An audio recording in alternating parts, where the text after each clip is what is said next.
A very warm welcome to Obian Horn of Africa. This is Talk to Obian show. Today I joined by Dr. Constantinos Tesfa, long-serving economist and policy maker in the UN previously. Doctor, thank you for joining me. Thank you for having me.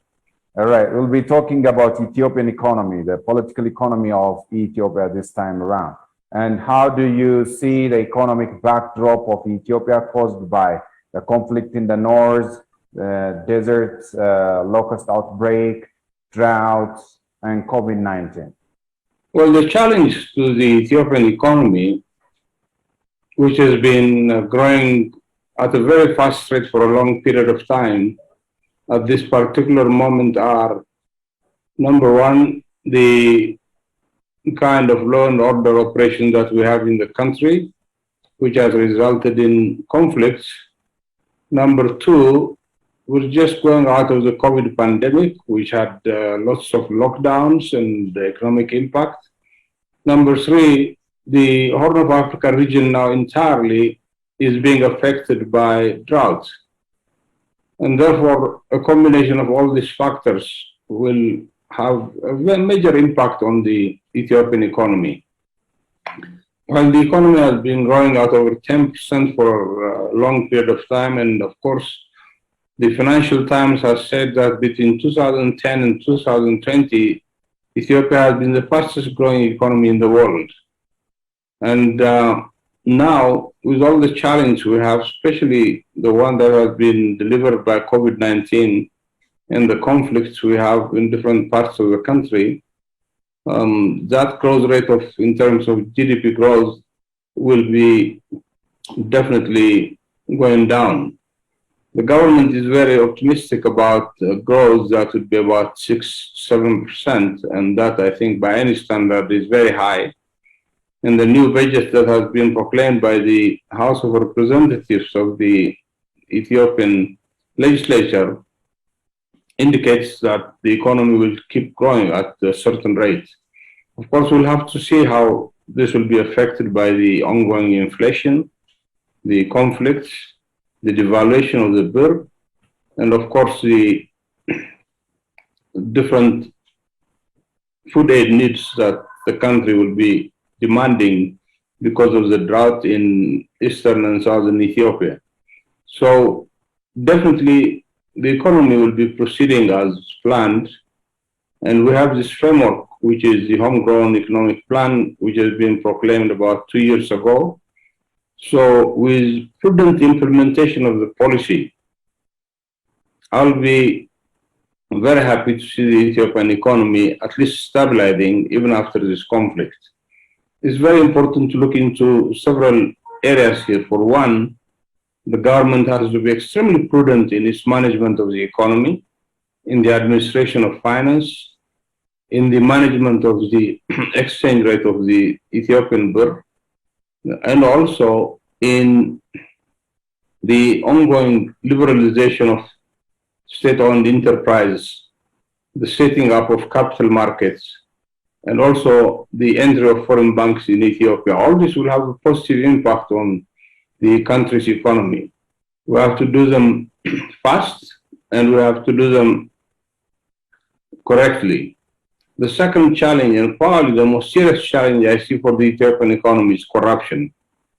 I think a lot of resources of the government are being misused, abused, and overused, and therefore it's very important to look into possibilities of controlling corruption through different mechanisms, not only through the government anti-corruption agency, but also through using civil society and investigative media. And I think you in the media have a very serious responsibility in helping the government to fight corruption. Thank you. Okay. You've said inflation and price surge and devaluation of birr are being seen these days. And what are the main reason and main factor to entertain such inflation and devaluation of birr and price surge on commodities? Well, the inflation is now global. even countries like the United States, which have historically seen their inflation under 2%, which is normally very useful for the economy, now it has gone to 8%. And therefore, while it's a global phenomenon in Ethiopia, especially food inflation has gone over 40%, and that's very, very challenging for the country. Inflation has several trajectories. Of course, we have demand pull inflation. We have the relationship between supply and demand. We have also cost push inflation, and we have this imported inflation that has come as a rise of, for example, in wheat prices as a result of the Ukraine war, the increase in petroleum products, again, as a result of the Ukraine war. So inflation in Ethiopia is very, very challenging. And this also related to the massive devaluation of the birr that's coming up from our National Bank of Ethiopia. For one, the National Bank has periodic devaluation, like in 2010, the devaluation was almost 16.5%. Over and above this, you have what you call stealth devaluation, which the National Bank of Ethiopia devaluates the birr constantly. So in a single year in 2010, it was devalued by 22%. This means that the value of the birr will go down, and with over 20 billion in terms of imports that we have into the country, the value of products by the time they reach the customers here in Ethiopia would be extremely high. A good example is, for example, the edible oil. It has gone sky high, over 1,000 birr per 5 liters, and this is a bit mind-boggling. And when you see what our imports are, we import fertilizer, we import petroleum products, we import other food stuff like sugar, edible oil, wheat. So all this will be increasing very fast, and they will have greater impact on the consumers. And therefore, I know why the National Bank devaluates the birr, because this is a demand from the International Monetary Fund and the World Bank to be able to increase our exports. But I haven't seen our exports tremendously increasing over the past many years through this devaluation. So there is a need to sit down with the IMF and the World Bank and to discuss this very seriously with them, and also to look into other forms of exchange rates that the National Bank can use. We can go into this later on if we have time. Okay, what is your take on regarding this monetary policy of Ethiopia? Well, monetary policy is the most important policy in any given country. Basically, we have two major policies in a country. One is fiscal policy that is set up by the House of Representatives, and this includes the national budget and the tax regime in the country. The second thing is monetary policy, where the flow of money, the volume and velocity is determined by the National Bank of Ethiopia. We have the interest rates at which banks can borrow from the National Bank of Ethiopia, and also the interbank exchange rates that exist in the country. And then we have also the value of the birr, which normally we call devaluation. So when we devalue our currency, all imports become very expensive, and theoretically exports are supposed to be promoted through this, because the value of the birr goes to a point where our commodities become competitive abroad. But I'll give you an example.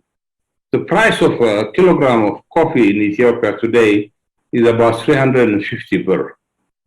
Internationally, it goes around $1 to $1.60.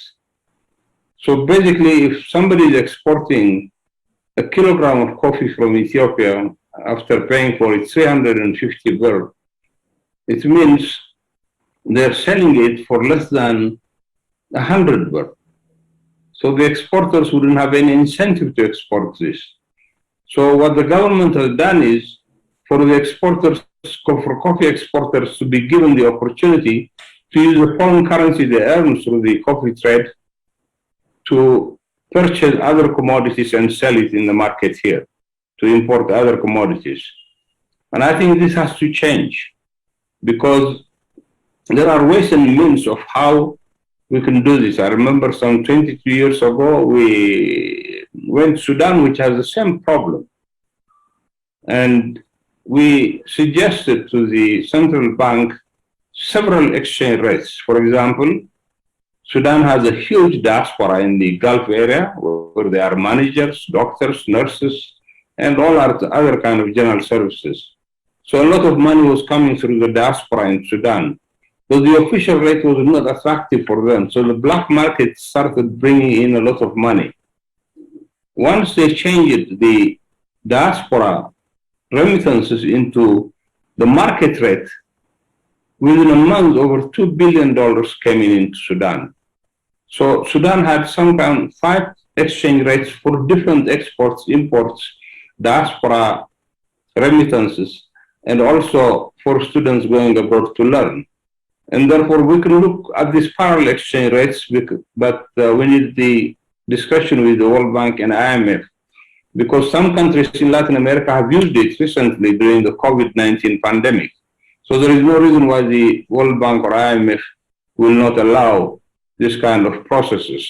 So we need our national bank to be more flexible in terms of managing the value of the birr in terms of exchange rates, and also in terms of containing the inflation within the country. This time around, the Ethiopian economy is being characterized by inflation and economic backdrop.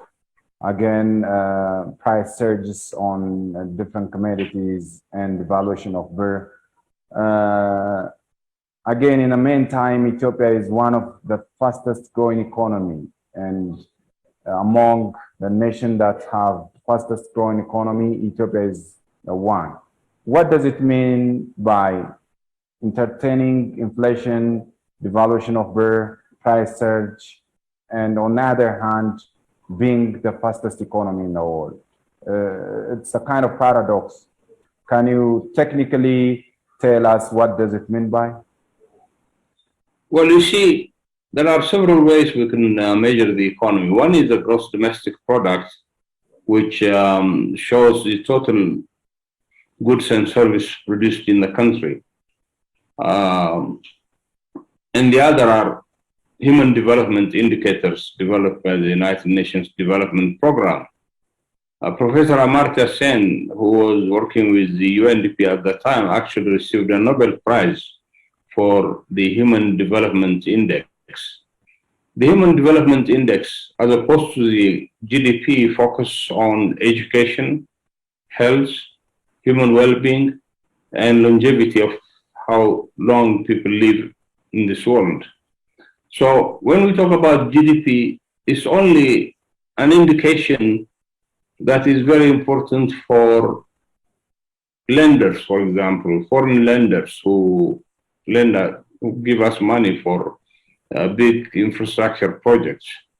Rating agencies like Fish and Standard & Poor's that would give us the opportunity to be able to borrow money from international markets. So the GDP measure doesn't show the well-being of the population. When also the GDP also doesn't differentiate between the rich and the poor. We can have very small number of very rich people and the majority of the population that's poor, but yet it can show that GDP per capita is very high in a given country. That's where ideology and public policy come into the scene, because the socialist economies in Europe, after World War II, we had social democrats, we have Christian democrats who were more looking into the distribution of wealth and well-being of every citizen rather than creating rich people. And therefore, what we call in English the Gini coefficient, the difference between the rich and the poor, is not visible in the GDP. So GDP is growing fast doesn't mean that the country's citizens are living very well. Of course, during the Millennium Development Goals assessment, Ethiopia has done extremely well in halving poverty from over 50% to less than 29%. But the point here is this paradox that you mentioned about the huge inflationary pressures on the economy and the problems we have with foreign currency reserves do not translate into curtailing the GDP growth. Basically, the GDP growth in Ethiopia comes from the agricultural sector and from the service sector, which is growing very, very fast. In fact, the service sector has overtaken the agricultural sector for some time now. And therefore, GDP doesn't indicate the well-being of the citizens. It only shows that the economy is growing at a certain rate. One thing you have to look into is also we have rapid population growth in Ethiopia. I remember during the imperial times, the total population of the country was less than 26 million. Now we have gone to 115 million people in less than 50 years. And therefore, it's also important to look into the demography of the country. Although, when people are born, they are born with brains, hands, and legs to work, but the ability to participate are young people, especially that are leaving the universities and educational institutions in hundreds of thousands every year to be able to contribute to its economic growth. The second problem with the nurturing citizen human security has been the kind of civil unrest we had in our country in the past 6-7 years. And the government and all warring factions have to come immediately. And I don't think we have any more time left to be able to make peace. At the end of the day, I don't even believe there is any war that has not stopped through negotiation. World War II was a negotiation between communists and imperialists to be able to stop the war in Europe. And therefore, it's very important to have this kind of negotiations. And the government has done its own homework in this regard. It has the National Dialogue Commission set up now. And therefore, I'm hoping that very soon we'll have peace in the country that would allow the economy to function the way it was functioning about 10 years ago. Okay, you've reflected about a GDP of a nation, the GDP of Ethiopia, and I need you to insight us the per capita income per head. Well, the per capita income in Ethiopia is still very, very low, as reported by the World Bank, the IMF, and of course all statistical indicators. And anyways, there are issues also with this. For one, economic statistics is a very difficult task. I know the Central Statistics Agency is doing a wonderful job in trying to collect Ethiopian data from different parts of the country.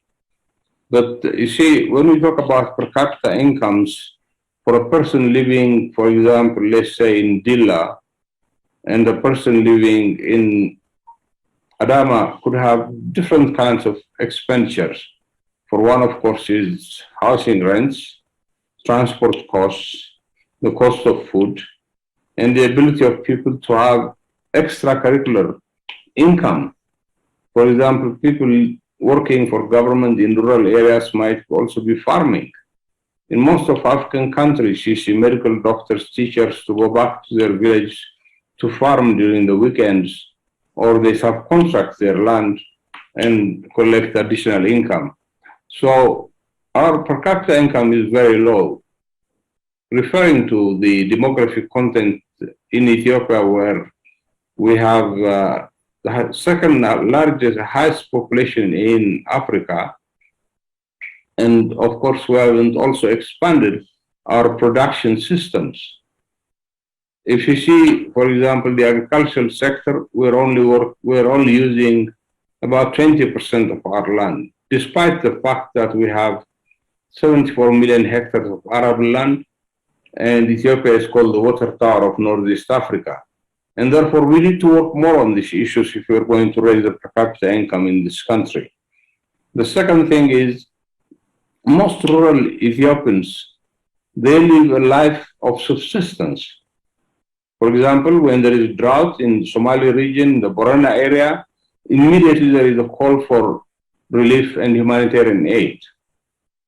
That means people don't have reserves that will take them into another year or 2 years. And therefore, this is a kind of subsistent life that has changed within Ethiopia, where people have savings that during stress and shocks, they can be able to go to the market and purchase commodities that they need for sustainable livelihoods. Therefore, it's very important for the government to look into this, especially at the world level, to be able to implement the homegrown economic plan so that it focuses on human development. And the main indicators of human development are education, health, and of course, the life people are living, the livelihood security they are enjoying. When we talk about health, health is ultimately the common denominator of a human well-being. To be healthy, you need to have food. To be healthy, you need to have permanent income. To be healthy, you need to have access to medical facilities, especially with Ethiopian mothers who have to have constant medical checkups in order to bear healthy children. And therefore, when we talk about the per capita income, it is the collective denominator of everything we do in development. And this is, again, the most important thing in our waredas. At the district level in Ethiopia, we need the brightest Ethiopians to be able to run public administration and development administration. Unfortunately, it's not the case, but I hope it will come in the future. How do you see Ethiopian economic growth in 2022? And I need you to tell me in present. Well, I have a lot of hopes that once we have solved the challenges that we have in this country, and they are solvable. They can be solved very as soon as possible. Then the Ethiopian economy will continue to grow. I say this because one, Ethiopia has built huge infrastructure, road networks, power plants, power transmission lines, industrial parks, over 50 universities that are churning hundreds of thousands of kids out of the universities. We have TVET schools that are bringing in people with the kind of skills that we need in the market.